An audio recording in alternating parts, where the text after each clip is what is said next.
Shalom saudara-saudari yang terkasih dalam nama Yesus Kristus. Pada saat ini saya akan menyampaikan kebenaran firman Tuhan. Sebelum itu, mari kita berdoa. Bapa yang baik, kami kembali ke hadirat-Mu Bapa dengan hati yang haus akan kebenaran firman-Mu. Urapi hati hamba-Mu yang akan menyampaikan firman-Mu Bapa. Terima kasih ya Tuhan. Amin. Tema khotbah yang saya bawakan pada saat ini adalah pribadi yang teguh berpengharapan, di mana nats saya ambil dari Ibrani 10 ayat 23. Marilah kita teguh berpegang pada pengakuan tentang pengharapan kita, sebab Ia yang menjanjikannya setia. Saudara-saudari yang dikasihi Tuhan, kita hidup di zaman yang penuh ketidakpastian. Banyak orang kehilangan semangat karena tekanan studi, masalah keluarga, relasi yang mengecewakan, atau bahkan masa depan yang terlihat kabur. Namun, pertanyaannya ialah, apakah hidup kita mencerminkan pengharapan atau justru menjadi bagian dari keputusasaan itu? Ibrani 10 ayat 23 mengajak kita untuk menjadi pribadi yang teguh berpengharapan, bukan karena dunia ini menjanjikan hal-hal yang baik, tetapi karena Tuhan yang memberi janji adalah setia.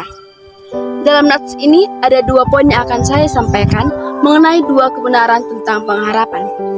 Poin yang pertama adalah pengharapan bukan perasaan, tetapi pegangan.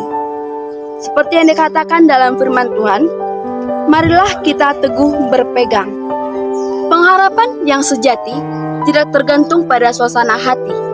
Itu bukan perasaan sesaat yang bisa naik turun.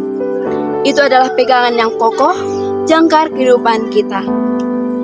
Ibaratkan jangkar kapal yang tidak terlihat tetapi kuat menahan badai. Begitu juga pengharapan kita dalam Kristus tidak selalu terlihat tetapi sangat menentukan arah hidup kita. Sebagai mahasiswa, sebagai anak, atau bahkan sebagai sahabat, dunia butuh orang-orang yang tidak ikut goyah oleh badai, tetapi tetap berdiri dengan harapan. Bukan karena kuat, tapi karena berpegang teguh pada janji-janji Allah. Poin yang kedua yaitu, kesetiaan Allah adalah jaminan harapan kita.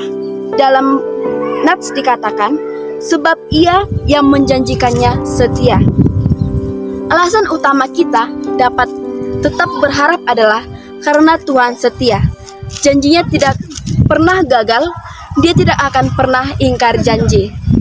Tokoh Alkitab yang dapat kita jadikan sebagai contoh yaitu Abraham yang menunggu bertahun-tahun tetap percaya karena ia mengenal Allah yang berjanji.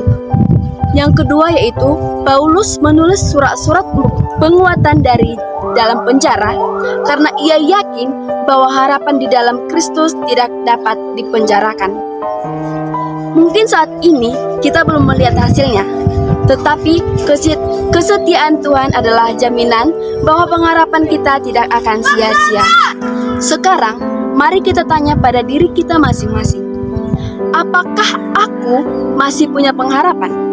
Apakah hidupku menjadi sumber kekuatan atau sumber beban bagi orang lain? Marilah kita melakukan langkah nyata dalam minggu ini untuk menunjukkan pengharapan itu. Mungkin itu hanya dengan berdoa bagi teman yang sedang down, mungkin dengan tersenyum, tetap semangat, atau menuliskan hal positif di media sosial. Tuhan sedang mencari pribadi-pribadi yang tetap berdiri teguh dalam pengharapan, meski dunia di sekitar mereka sedang runtuh. Sekian firman Tuhan yang saya sampaikan, semoga kita dapat merenungkannya dalam hati kita masing-masing. Shalom. Kita satukan hati kita, mari kita bersatu dalam doa. Bapa yang setia, kami berterima kasih Bapa atas kebenaran firman-Mu pada saat ini. Berilah kami hati yang teguh berpengharapan pada janji-Mu.